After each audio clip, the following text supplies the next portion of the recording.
Hi, everyone. It's Amy Major with Spirit Rescue Talk again. I have an amazing guest, Sarah Lee, with me today. We're, of course, going to talk about rescue mediumship, one of my favorite subjects, of course. I was actually doing some research online and I found Sarah Lee. I'm like, who is this? Why have I not heard of her before?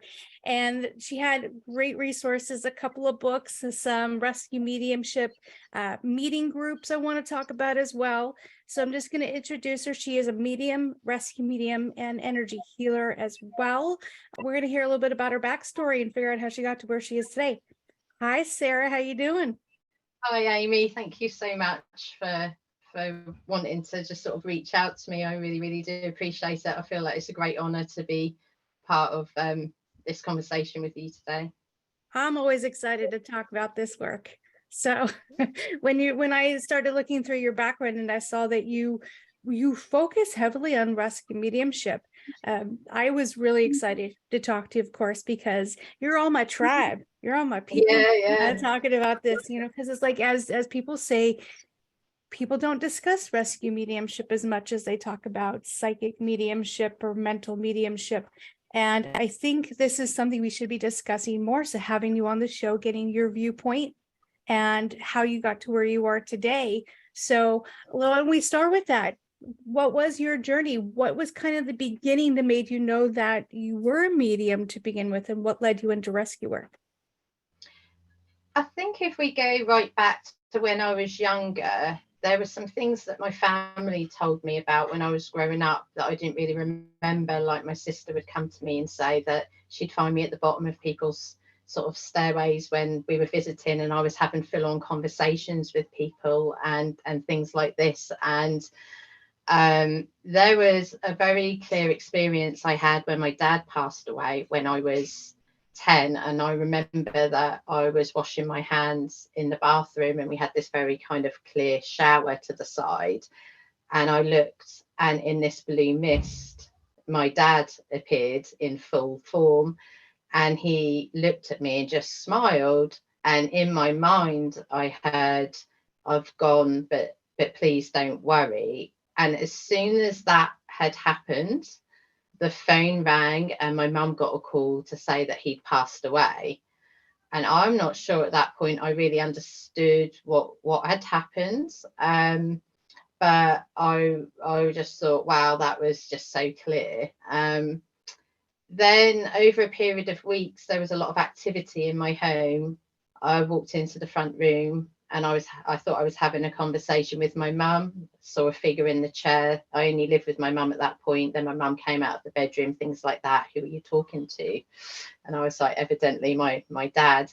I believe my dad's in a good place, but I believe my dad wasn't 100% where he should have been, because there was so much activity in my home, to the point there was an incident where we were talking about him, and one of his kind of he was Jewish, and he had this sort of lovely sort of golden plate with symbols on the wall. The wall started banging and the plate shot off. And I believe at the time we did have someone with spiritual gifts come in to work with my dad.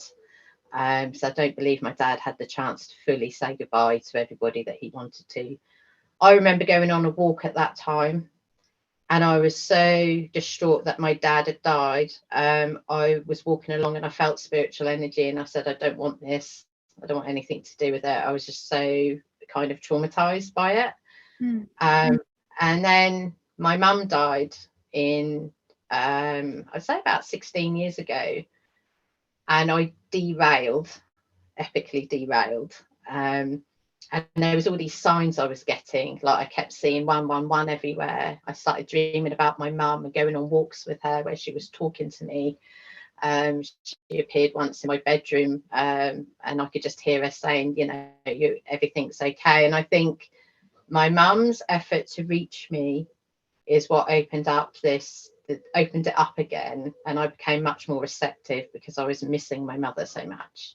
Mm. And then one day, out of the blue, I was a care worker and I was working with this lady I've worked with for months, and she was leaving, and I went for a leaving drink with her, and she said, "This is the only time I'm going to say it.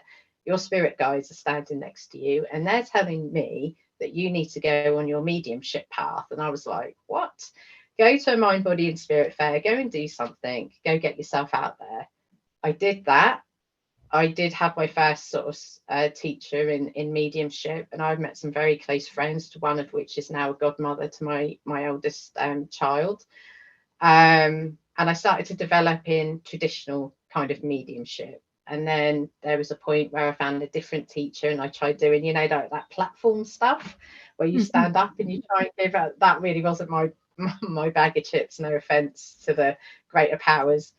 And then one day, I was holding a group in my house, and my friends had left. We'd meet up every week, and I literally felt like someone's energy had pinned me to my wall, and all I could hear was, "Help me, help me, help me, help me." And I was like, "What?"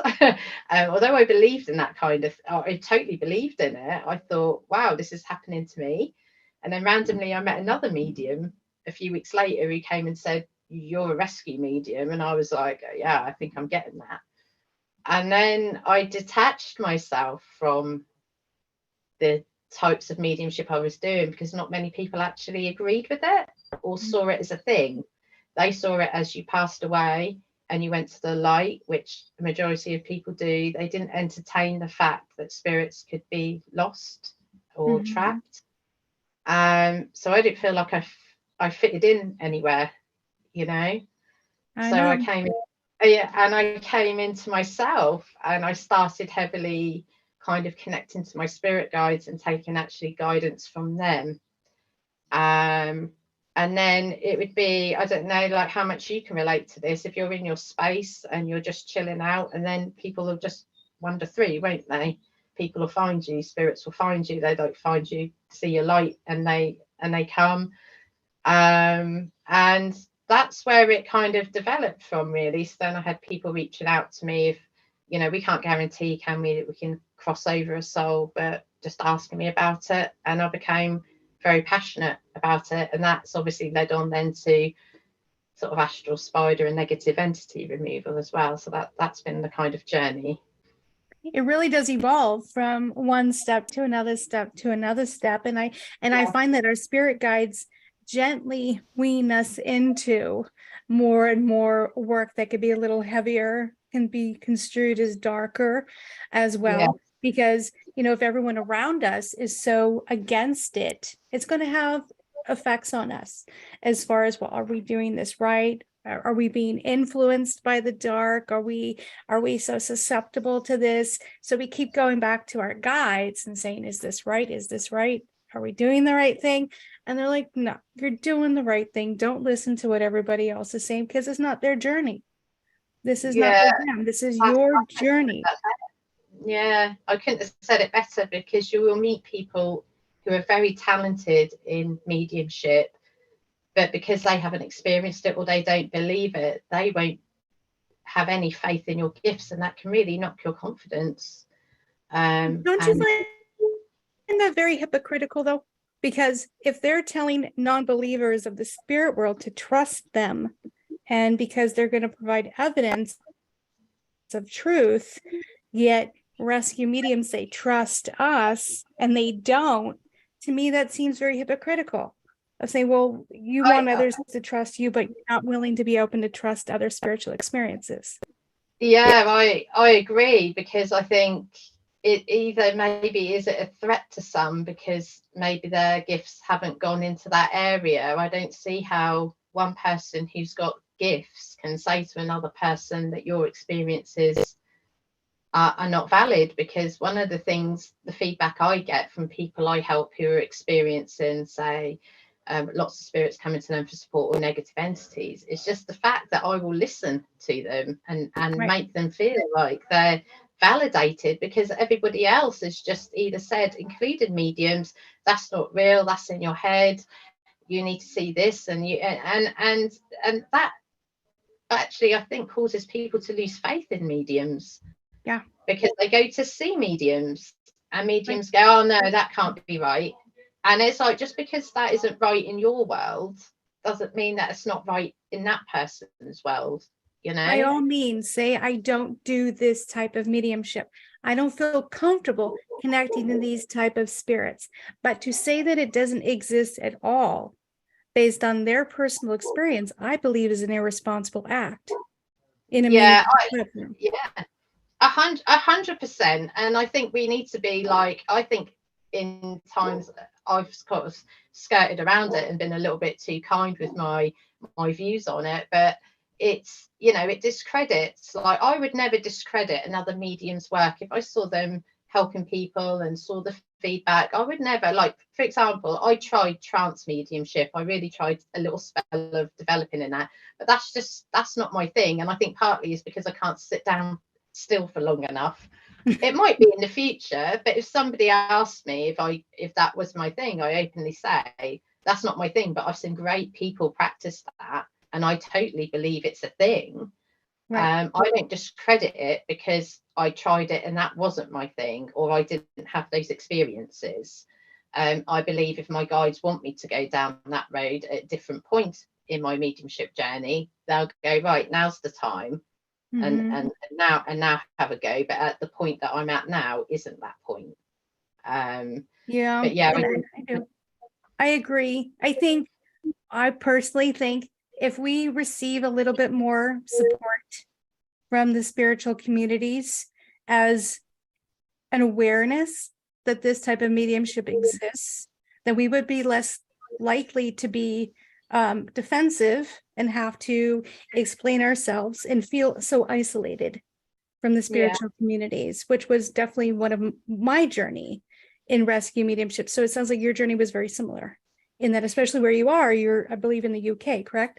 I am in the UK, yeah. And you know, there was one medium that I did meet who was incredibly open to it, and I did a few circle groups with him, but there was one who, you know, works well internationally.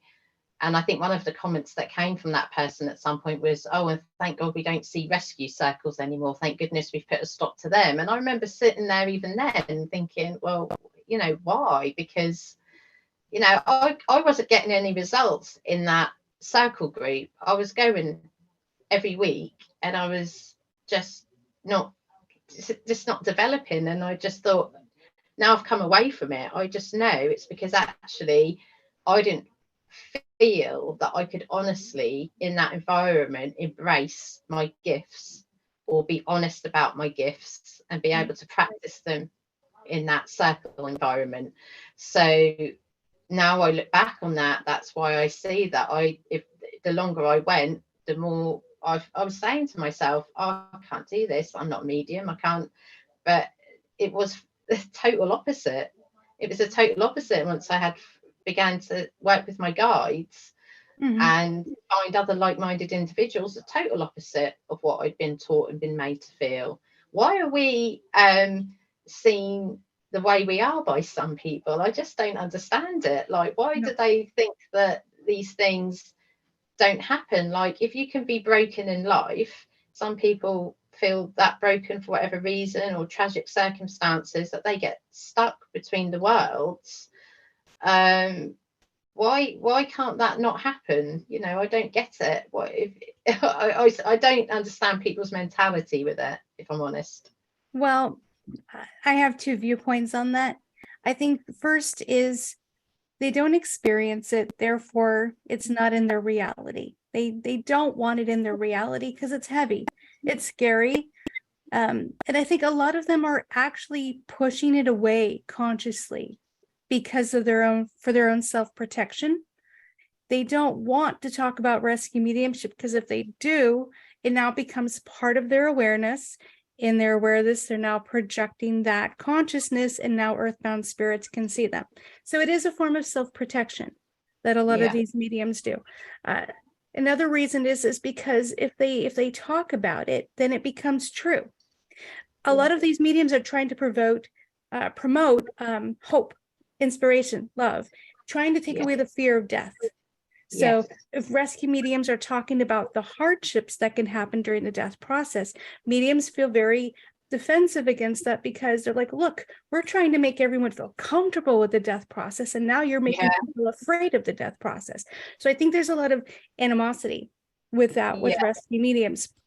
But I think what's true is that the death process holds the free will. In free will, and free will does not cease to exist in the astral world. It is universal in astral world in all dimensions. Free will is something that all spirits can use, decide whether they want to move into light or not move into the light. It is not a damaging, it is not where they are held back against their will. This is not something painful to the spirit. This is a decision that the spirit has made to stay out of the light because of form of attachment that they have. Whatever it is, that attachment is fear, resentment, anger, jealousy, whatever it is, spirits have made that conscious decision, right? Yeah. If they're making that decision, then they're not in pain. They should not be afraid of the death process because spirits are just stubborn. They don't want to go into light. They're deciding they're going to stay in their house. They're going to stay with their family. They're making that conscious decision. So being earthbound isn't always a state of pain and suffering, which is why I think a lot of mediums don't like rescue work, because that's what they allude to. Pain, suffering around earthbound work. What do you think about that? Yeah, I think that's pretty spot on. I mean, when I watch other mediums work, and I do watch a lot of videos about how other mediums work, there's always, like, even in tragic circumstances, that kind of feedback of the love and the light. But also we have to acknowledge that sometimes I've had spirits talk to me and been really traumatized by how they passed. I'm not saying I should necessarily pass that on to a grieving person, but I think it would be fair to say that if say somebody like was in the situation that I was with my dad, but they said, you know, they felt that their family member hadn't crossed over and it was very tragic, it wouldn't be right for me to go, oh, Rosie, happy, like memories all the time. If they wanted to say, actually, I do really miss you, and actually I do feel that I went a bit quick and maybe I needed a bit of help to say goodbye. I don't know why people but also, some, like my dad, I don't think my dad was particularly, he didn't have a horrific death. I just think that he just decided that he wanted to stick around. And well, you said your dad was Jewish, correct? He was, yeah. My dad was Jewish as well, and I remember that he said in his culture, they don't believe in the afterlife. Yeah. So my dad was like, nope, when we're dead, we're in the ground. We don't transition. And I remember having an argument with him at 5 years old, going, you're wrong. Yeah, you know? So I understand maybe your dad may have had kind of a recollection of like, oh wait, I wasn't supposed to believe in any of this. Yeah, I think he was probably one of those, because I tell you where I've encountered that the most in my work. I've done, it's 3 now, and one was a couple of weeks ago.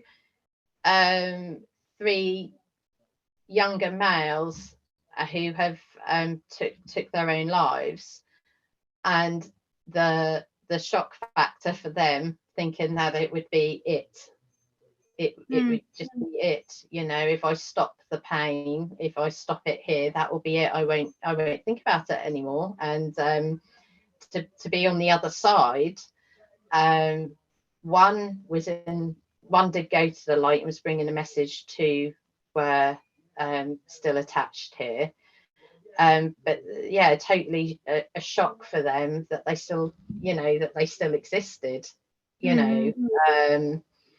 So that, yeah, so yeah, the Jewish faith, I didn't, no offense to the Jewish faith, my mum was Roman Catholic and my dad was Jewish, so we celebrated different things in our house. Right. And I grew up and I became spiritual. That was my choice. So I saw different things growing up, and that I didn't actually clock onto that about the Jewish faith, but now you've said that makes total sense. He was probably walking around thinking, what is this, you know? Well, I also think, you know, in past generations, religion was a big part of their culture, their ancestry, their way of living was religion for the majority of the world. Throughout the last 200, 300 years, people have been branching away from formal religions, becoming more spiritual, but then a lot of people are becoming non-spiritual, non-religious, becoming more agnostic, non-believers of any traditional spirituality. And I think because of that, they don't necessarily believe in the afterlife. They don't believe in a higher power. They don't believe that we have souls in a physical body that will transcend past this physical experience. So I think we're seeing a lot of earthbound spirits because of that mentality of those that just don't believe in spirituality or the soul or death process at all. And I think they're seeing a lot of shock when they're stepping out of their body and seeing it lit. They're like, wait, what? Yeah. Have you noticed that? Yeah, I think as well, I've seen a lot of people, like you say, turning away from all kinds of faith. But also with that, I think I've seen a lot more darkness even since COVID has hit, more kind of violence, even in, you know, communities like mine. I was even shocked, you know, about 2 months ago, a person was stabbed to death in broad daylight in my local community, and just an increase sometimes in violence and war and just lots of things, lots more people coming to me and talking to me about things that are going on that they feel are dark, and I wonder, is it because, you know, now hearing you say this as well, could it be that more people are turning away from any type of faith and therefore any type of hope that there's a deeper meaning of why we're here, and we're not just here to do physical things, like for me and for many others, and I'm sure maybe yourself, this is about soul growth, and this is all about my experience that I take away when I go back. If I believed myself, if this was all for nothing and there was nothing else, then I think I wouldn't be living my life in the same way as I do now. I wouldn't be enjoying the moments because I would be thinking it means nothing. Right. It means nothing. Right. Why should I value anything? Because I'm just going to die and be in the ground, and that's that. There's going to be nothing I take away from this life. No love. I don't leave with anything. I'm just body, and that's it. And then, you know, that feels, if I was to imagine wearing that for a few minutes, which I don't want to, quite actually numbing for me. So I wonder if when people don't have that faith and that connection in their heart center to something, that a belief that there's something else there that's guiding them and a true reason of why they are here, living this life and for the experiences and what they can bring to the world and to others. It's almost like then without that, you're just a robot going through the motions every day, you know. And is this why people are losing parts of empathy and connection and kindness and you know, stress and anxiety and feeling alone and disconnected? You know, yeah, I wouldn't want to wear that cloak at all. No, but yeah, it's certainly interesting to think about it, isn't it? Well, I think it's good for rescue mediums to be a little proactive, such as counseling. I do a lot of counseling for people that obviously are still alive, helping them through any issues that they have, to go through the motions of the process of healing and, you know, resolving any conflict or any burdens that may hold them back, attach them to whatever it is that's going on in the physical world. So when they do transition, they have nothing to hold on to. They have nothing, no regrets, no angers, no jealousy, no resentment. They're able to finally let go and move into the light easily without looking back and going, oh, did I do everything I was supposed to do? And oh, is that person, are they still angry with me? They can let that go. They can actually move through the white door and say, yep, I did everything I was supposed to do. I'm good, ready to go. I'm not going back for a very long time. Go back and relaxing on the beach, whatever it is they need to do, you know. And one thing I would like to see more of, which is a little difficult, is to have more, we have a lot of grief counselors, but I think what we need to do is have death counselors. I think we need to have more education out in the death process and not to be afraid of the death process, and actually explain to people what can happen during the death process so there isn't any confusion, such as you see a white light, you don't want to run from it. You want to go in, you see your family, let them guide you. You see your old childhood home, walk into it. Whatever it is that people need to be aware of through the death process, help easily transition them into that state of consciousness so death can be much easier. Learn to let go of those burdens and that pain and suffering, and be able to move into light, knowing you've done everything you could do in that existence at that time. That sounds amazing. I mean, through my career outside of mediumship, I've been a mentor to people for quite a long time, and although I don't bring this part of it because I've been contracted into companies and things like that, I've always tried to give people a deeper perspective of things. And I don't, it sounds a bit, because obviously I've got children and I've got a really lovely wife and things. I don't fear death, but what I fear is that if I don't nurture my children in the way of life after death and spirit and things like that, that they will be broken when I go, and that will cause me to feel uneasy, although I would go to the light because I've got a big crew waiting for me up there.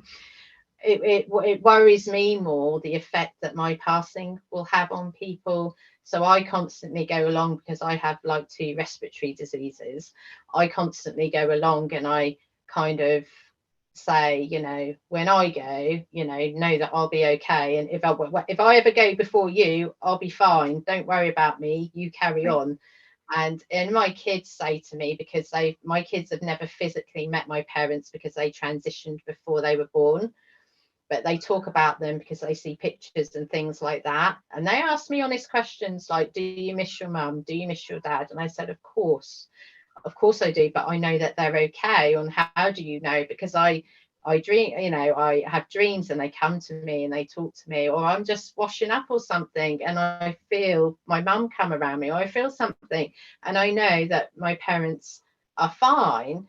And I try and give them these messages because I want them to know if there's a time that ever I go, or when I go, because it's the natural order, isn't it? Your kids should grow up and then, the parent goes, that they have this faith because of the faith I've had as well, and what I've explained to them, that I'll be okay. So I think we have a responsibility as well, like with the children that we're bringing up as well, not to be really harsh. Like, I know there's some people who've just said to their kids, when you die, you die.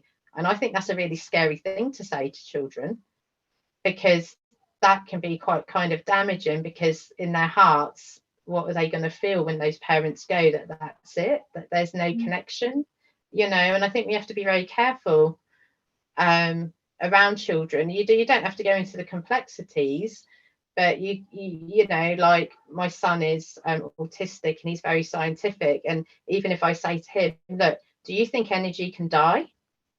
And he's like, no. I went, no, energy can change, but you can't destroy a life force. You can't destroy, but it will just change, and the way you experience it will change.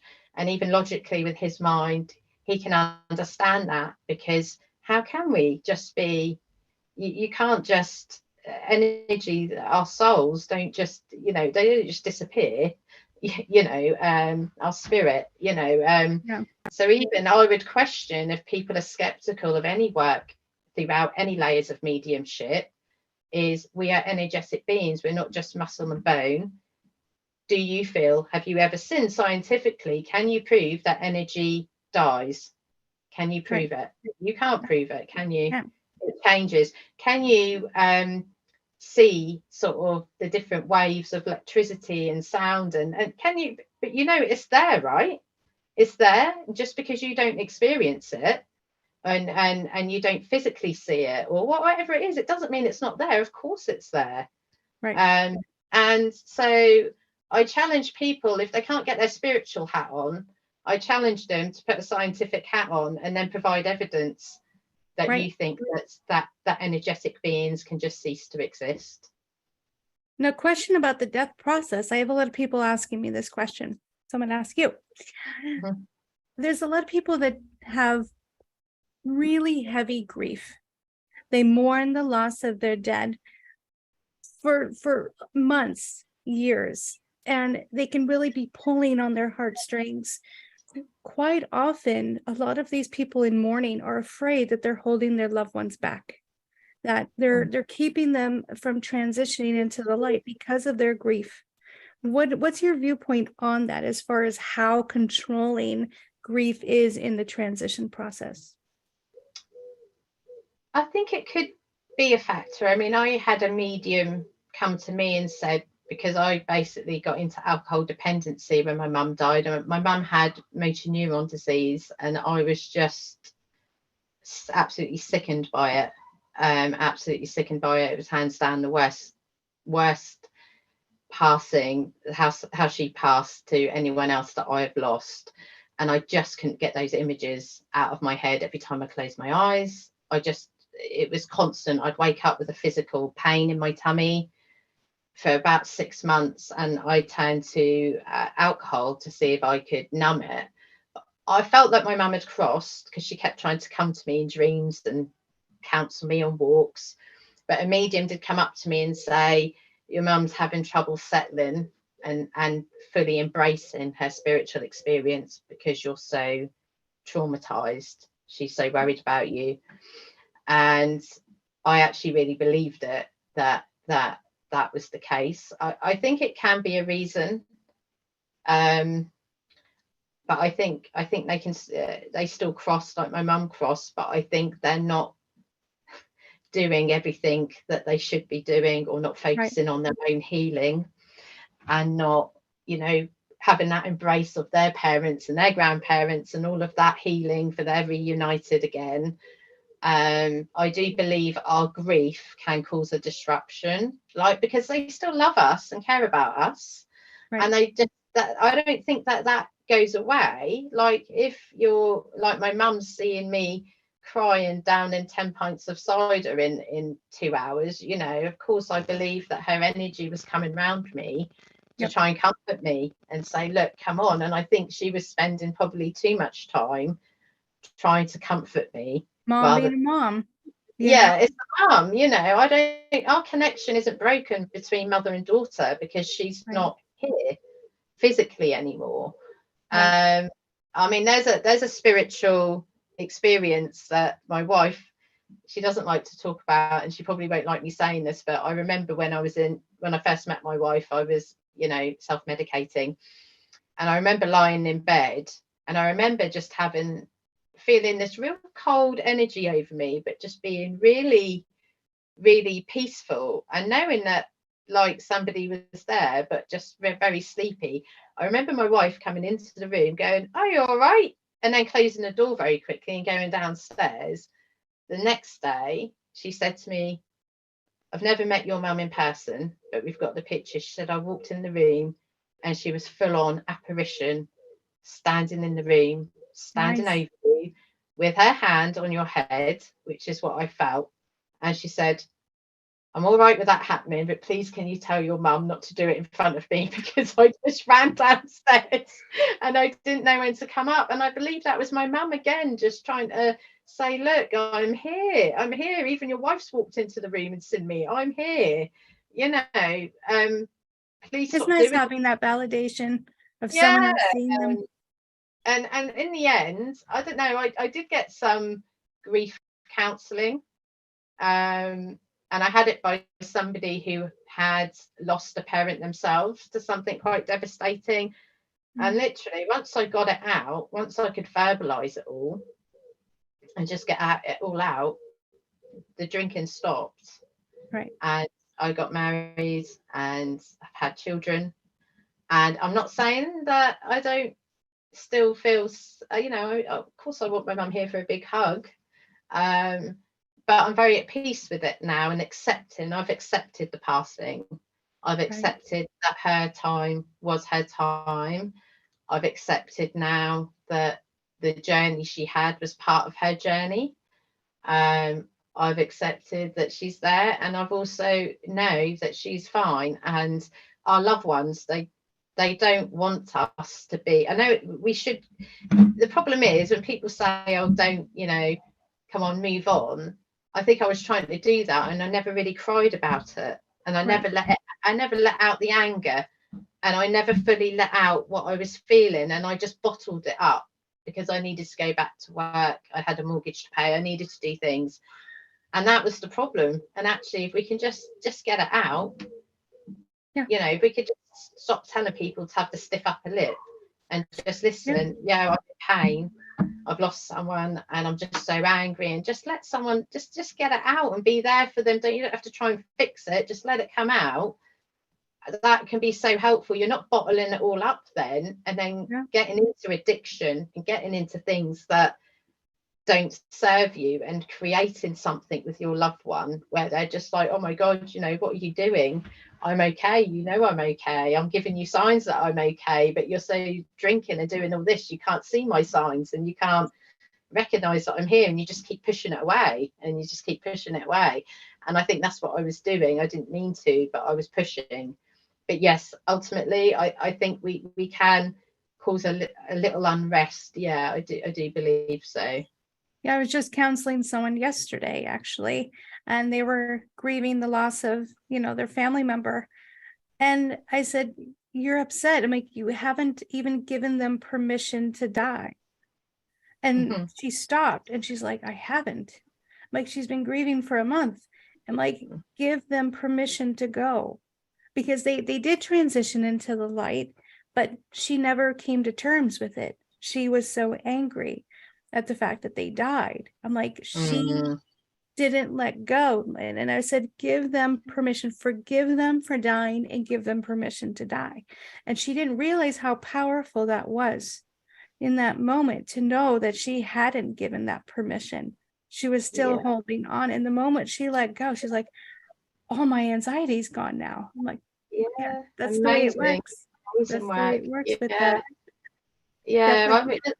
Because I remember, like, when my mum was dying and I was kept going into the hospice room, and there was the morning she died, I said, Mum, it's okay if you go now. I think you need to go, because you hanging on in all this pain, it's not fair to you. I think where part of my grief came from is I pretty much camped out in her room, and as soon as I left, me and my sister were in a kitchen drinking, and this wave of energy shot through me and my sister, and our legs both went to jelly, and we looked at each other and we said, she's gone. And we felt her pass through us, and then the lady came and she said, I think you better come and see your mum. And she had gone, and I felt really angry, because I was like, Mum, I've been camping out with you and I've been watching over you, and as soon as I leave your room, that's the way it works, though. But then this really great hospice nurse came up to me and said, she didn't want you to live. She didn't want you to see that. She didn't want to put that on you. Right. She wanted to protect you. And I had a little bit of anger about that afterwards, even though I knew it, because I was like, I wanted to hold your hand and I wanted to. But now I understand more, and I've absorbed it more, that actually, as a mother, she was still protecting me. Right. So actually, if you're stuck in that traffic jam and you don't get to your loved one's passing, or you're like me and you camp out in a room, and as soon as you leave, they go, thank God, I can go, instead of feeling like any frustration with them, that why did they do this? Why didn't they wait? And like this, maybe you're just being protected because there's a part of them, they knew that down the road, you watch, you seeing them take their last breaths would have been devastating. I mean, I saw my stepdad take his last breaths a year after my mum, and I admit, I think he needed me to be there, and I was there, and I did hold him. But it wasn't. There's peaceful passings where people go, and then sometimes you have that type of breathing that happens before somebody passes. And I can see why my mum was protecting me. I'm not saying everyone's passing was like my stepdad's, but I truly believe that she just thought, you know what, you've seen too much with me deteriorating. You're not going to see me have my last moments. I think even if they're peaceful, they're going to be too much for you. Right. And now I look back and I totally believe that. So I just like anyone who's, you know, if anyone's listening to this and they're thinking, my God, I've just missed somebody's passing, or I've just missed this, or as soon as I've left the room, I believe in those last stages, few days of life, the spirit is very much kind of halfway, and they seem unconscious. They're not. They can hear you, and they're very visual. They're knowing what's going on in that room, and they don't want you to be there, or they just want it. You know, they know, and they're doing it for your highest good. And I think as soon as you can kind of accept that and respect their wishes of how they wanted their passing to be, then things become a little bit more easier. We have to think about what they need. Letting go of the regret of not having your expectations met during somebody else's death process. We don't choose what gets to happen. That soul chooses who's leaving, who's transitioning. They get to choose what happens. And if they don't want an audience during their death, they're not getting one, no matter what your expectation is. So I think letting go of the burden of having an expectation, and it isn't to say this in a bad way, but it's a little selfish for people to say, well, I'm going to be angry because I didn't get what I wanted. It wasn't about you. It was about the one that you loved that was dying. So just allow them to go the way they need to go. Exactly. And that's, I think once I started to learn those lessons, life became a lot easier for me. Now, as a parent now, if I ever got to the unwell point that my mother did, there's absolutely no way I would want my children in the room for my final hours. There's absolutely no way, whether they wanted to or not, because I just don't want them to experience that with me. But some people out there might choose to say, I want my family to be with me and I want them to be around me when I pass, and that's okay too. You know, it's whatever works. But on my deathbeds, because I say this to my wife all the time, look, this is how it's going to be. This is how it's going to be. She's like, you can't be like that. And I'm like, yes, I can. Yes, I can. I'm going to decide how many people I want around me and where I might be. And that's that, because I don't want my passing to ever traumatize my kids. Easy transition for everyone. Yeah, and that's my choice. And again, like you say, it's the person's choice, isn't it, of what they feel they're doing best for their loved ones. And we shouldn't be angry if they feel that they're protecting us, because when you love somebody, when you're putting this in place around your passing, it's because you're from the greatest place of love. You're trying to protect. You're trying to minimize the pain for them. You know, I want my kids to remember the scatty me who's, you know, leaving cupboard doors open all the time, or doing random dances in the kitchen, or you know, going to pick them up on a school run on a hot day, even when I'm wearing a big hat because I haven't bothered to do my hair because it's standing on edge from the heat.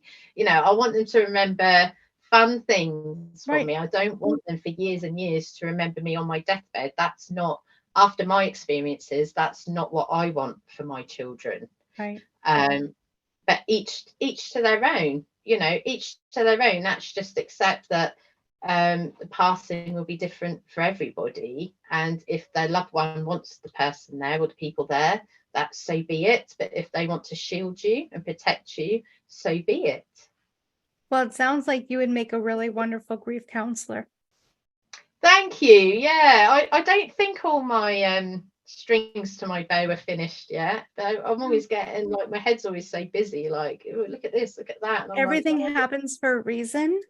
And I find what brings you joy, peace, and you have passion in is the road that should be taken. So I know you have passion for earthbound spirits, but it sounds like you got a bit of a passion for helping people find peace through the death process as well. So something to think about. further on your journey. But do you do mediumship readings now, or do you mainly devote your work to rescue? I've started to think about maybe should I do it again.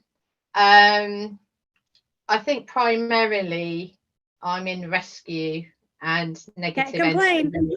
Yeah, it's just where I don't know, like it's just how I've transitioned into. I know I don't know if you're the same, but like sometimes I can just be relaxing and a spirit will come up and I'll go, who are you for? And I'll see an image of a friend or hear a friend's name or something like that, and I'll message a friend saying, are you open to hearing something? No worries if you're not. And they're like, we know what you're like, Sarah. Yes, fine. And so I do it in that way for friends and family if their loved one comes, and I do that probably quite often. But what I found, and this sounds like it's probably going to sound really bad, I don't mean it to, but I found even when I was given the most evidential readings to people, it didn't matter sometimes how spot on I was to some people. It just wasn't received, and it kind of knocked my confidence quite a lot at the time when I was practicing it. But there were many readings I did where that was, I still get people coming up to me now and message me going, oh, what you did for me and what you, but I found there was a period of time I got lost in it because I felt like I was serving the person in front of me more rather than the spirit, and my service is to the spirit. Yeah. So in rescue mediumship, I feel what I'm doing is total service to the spirit. And of course, if there's a lot of activity in people's homes and things like that, of course, in service to that the spirit, if that spirit needs the help and takes the help, that benefits the person. But my focus is the spirit. My calling is the spirit. So when I'm doing rescue mediumship, I can go into, like, I don't think twice about, if somebody said to me, do you want to go into this active place? I really embrace the experiences and I really enjoy. I actually found it more nerve-wracking doing one-to-one general readings, but I think it's because I did get lost in that I'm serving the person and not the spirit.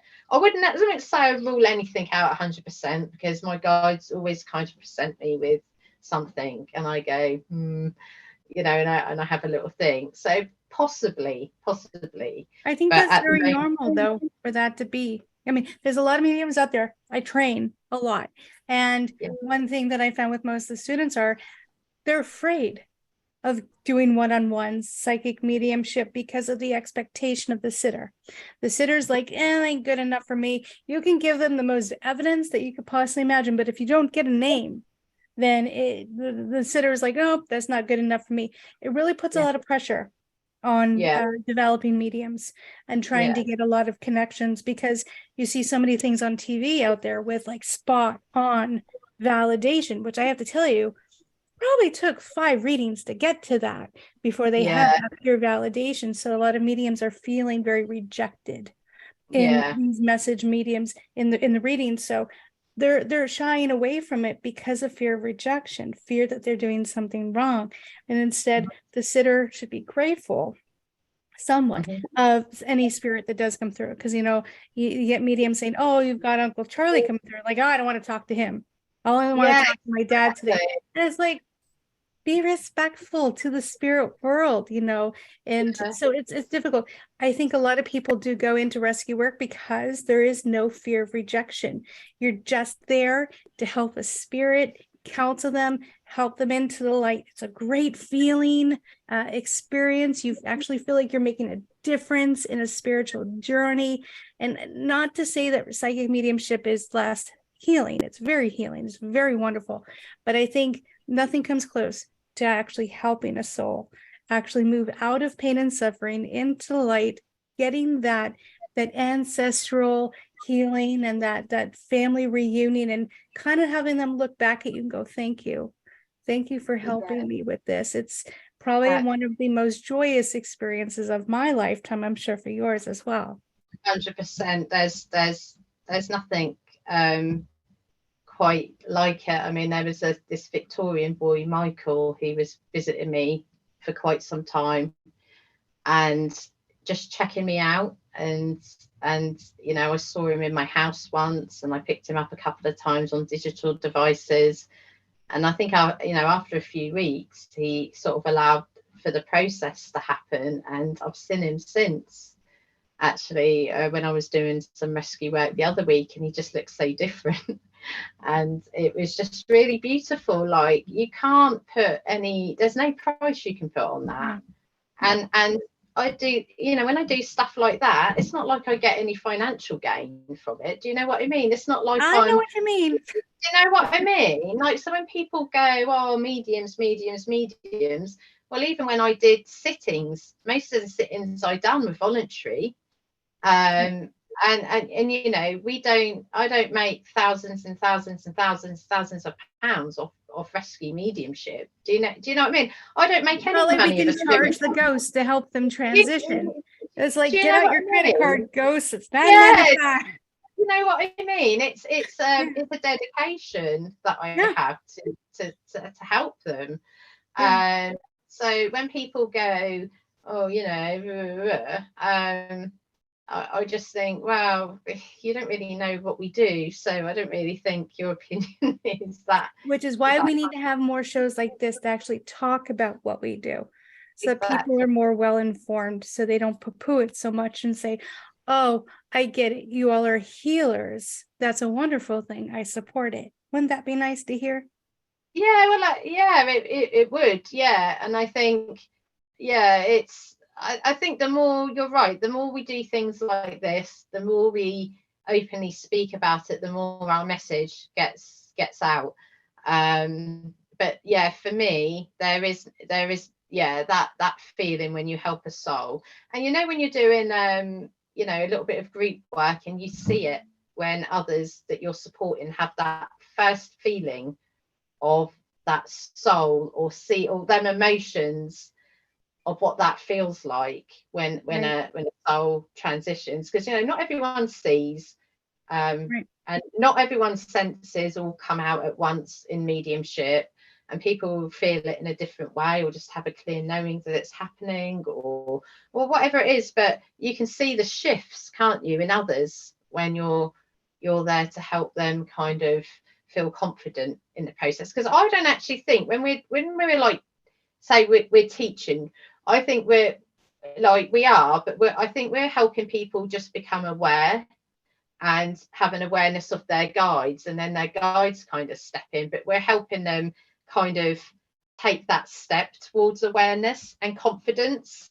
Yep, and giving a little bit of structure. It's always helpful.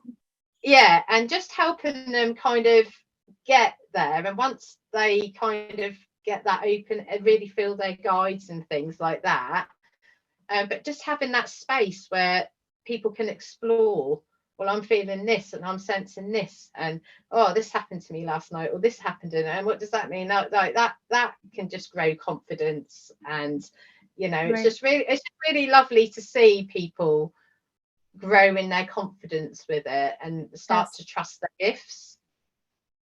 We need more rescue mediums out there, so anything we can do. Once you start opening up, like I think I actually in my mind saw a bus. It was almost like a bus come past. Hello, like you're having your cup of tea, you know, and you're relaxing, and your awareness shifts, and you're like, are you just passing through, or do you need help? Oh, you need help.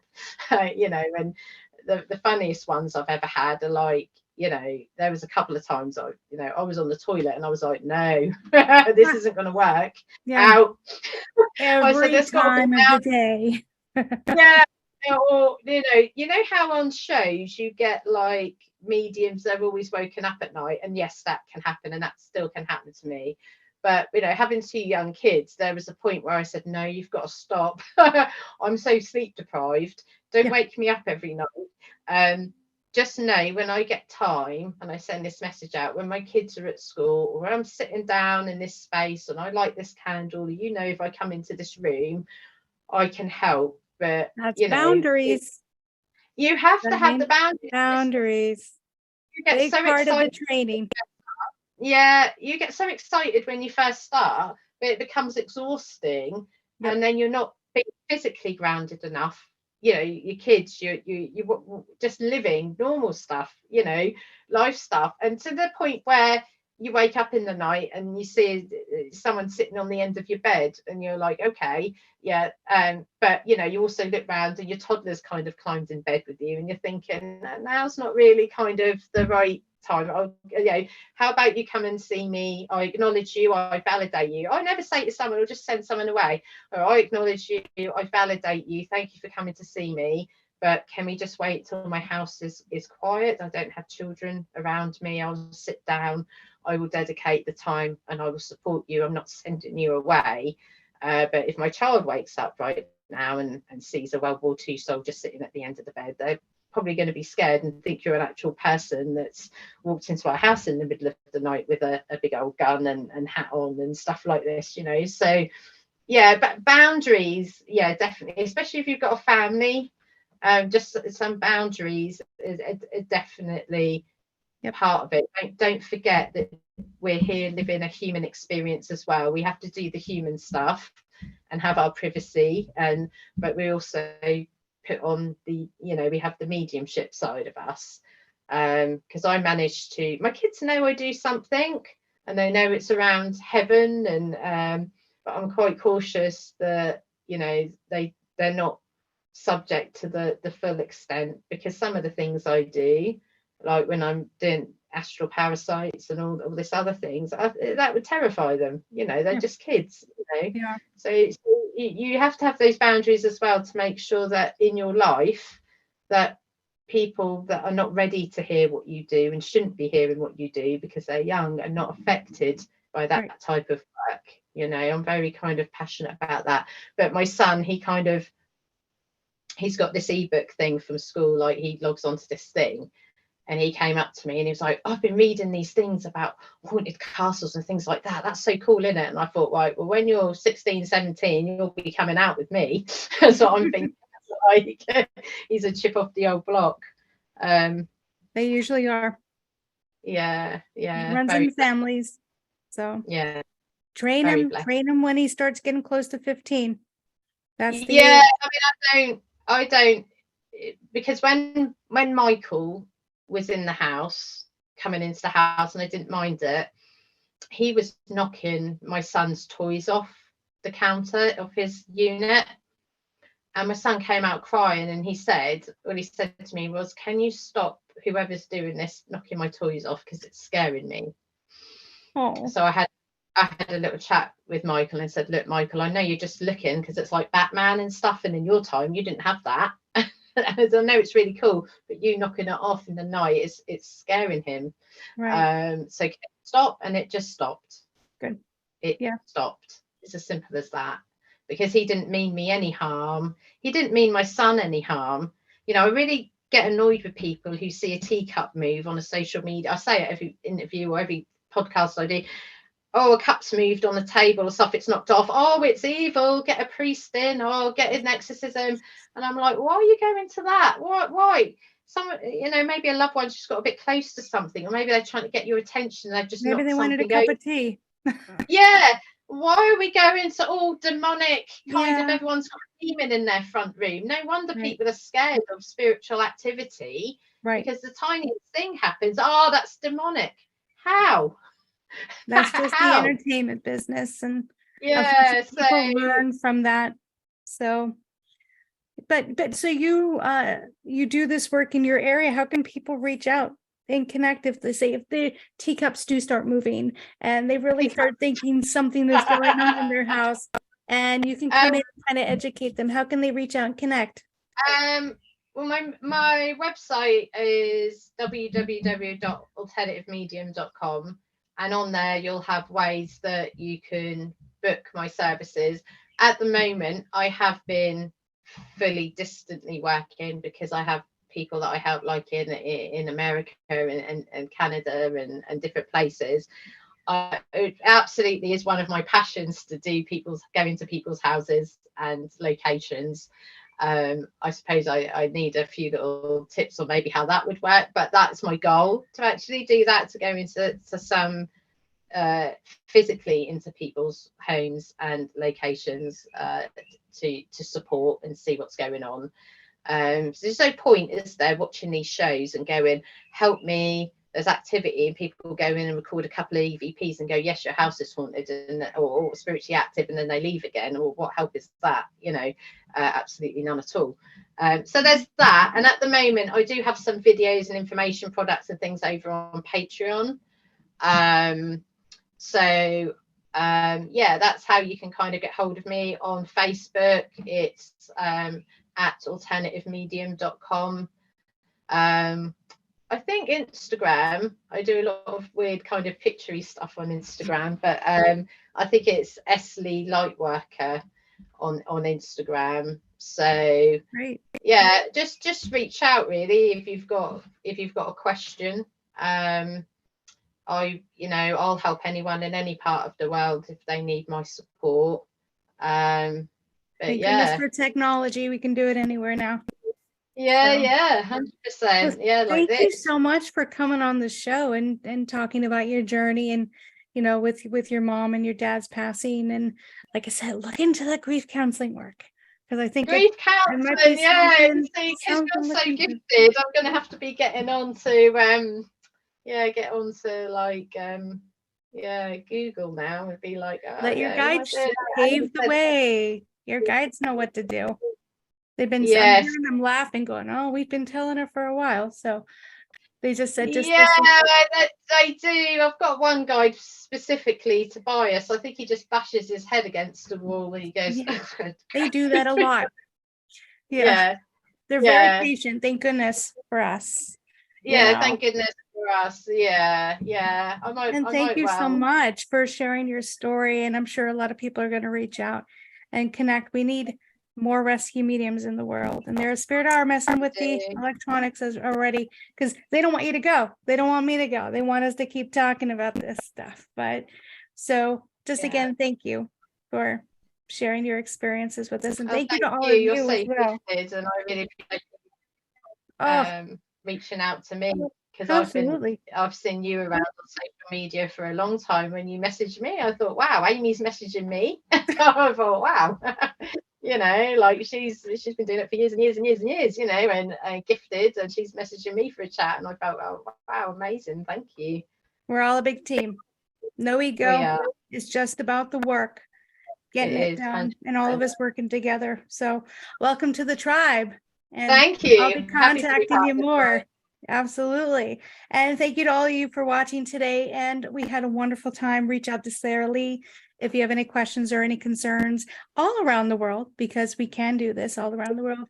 And if you do have any questions, comments, post them in the little chat. I'm going to post this all over so everyone can see exactly who Sarah Lee is. We'll talk to you soon.